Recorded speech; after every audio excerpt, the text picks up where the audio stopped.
Hello, this is Chef John from foodwishes.com with Pinecone Cheese Ball. That's right, 'tis the season of having to bring food to holiday parties, and this thing has it all.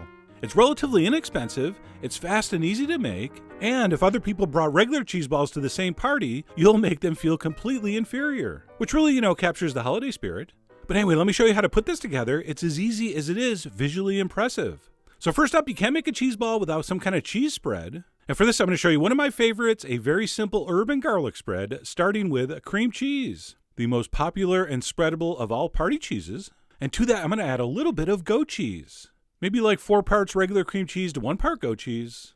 And that's going to add a little bit of extra flavor, a little bit of extra tang. And then to that, I'm going to add a little bit of garlic. You could definitely go roasted garlic here, which of course is going to be sweeter and more mild. We're also going to want to season this up with some freshly ground black pepper, a pinch of salt, and then we're going to make it rain cayenne. And then if we're going to call this a garlic and herb spread, we need some herbs. And I'm doing a trio of chopped herbs, Italian parsley, tarragon, and thyme. And pretty much anything's going to work here except, ironically, rosemary. Even though we're going to garnish with rosemary because it looks like pine needles, rosemary is a very, very strong resinous herb that generally doesn't work as well in spreads like this. It's just so easy for it to overpower everything else. But anyway, we're going to need a whole bunch of fresh herb. And then all we need to do is take a spoon or a spatula, or in my case, a spoonula, and give this a very thorough mixing. And of course, this is going to be a lot easier if your cheese is sort of room temperature. So give yourself a couple minutes and mix this extra thoroughly. Because if you don't, someone's going to get a portion that has a lot of garlic, someone will get a portion that doesn't have any, and then they will argue later about whether it was too garlicky or not garlicky enough. And who needs that kind of drama at a holiday party? Okay, so mix it well. And once we do have that all combined and we've tasted it for seasoning, we'll go ahead and transfer a nice lump of that onto our serving platter and begin the shaping process. And you could just do this with a butter knife. Because I'm a fancy boy, I'm going to use this little cheese spreader. And you don't exactly have to have the skills of Michelangelo here.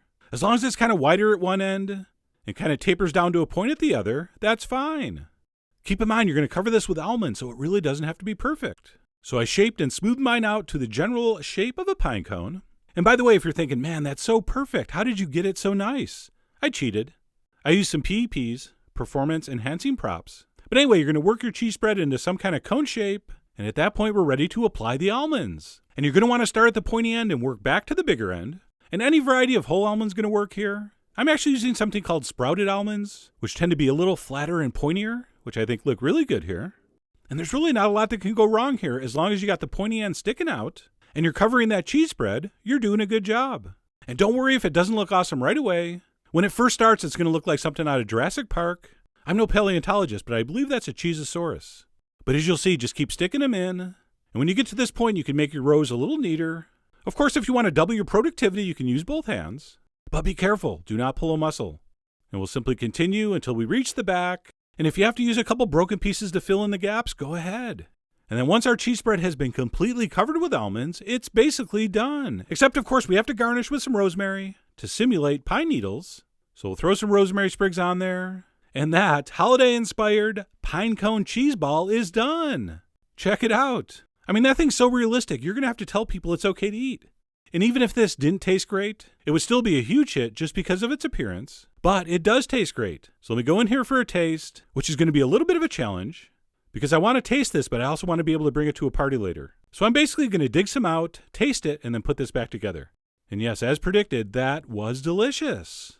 Herby, garlicky, creamy, with, like I said, just that little hint of tanginess from the goat cheese. Just a beautiful cheese spread. So let me go ahead and put this back together. And if you're thinking, ooh, you touched those almonds. Yeah, I know. I touched every one of those almonds. So we'll put that back together.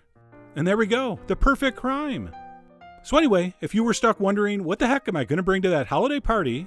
This is what you're going to bring. So I really do hope you give this a try. Head over to foodwishes.com for all the ingredient amounts and more info as usual. And as always, enjoy.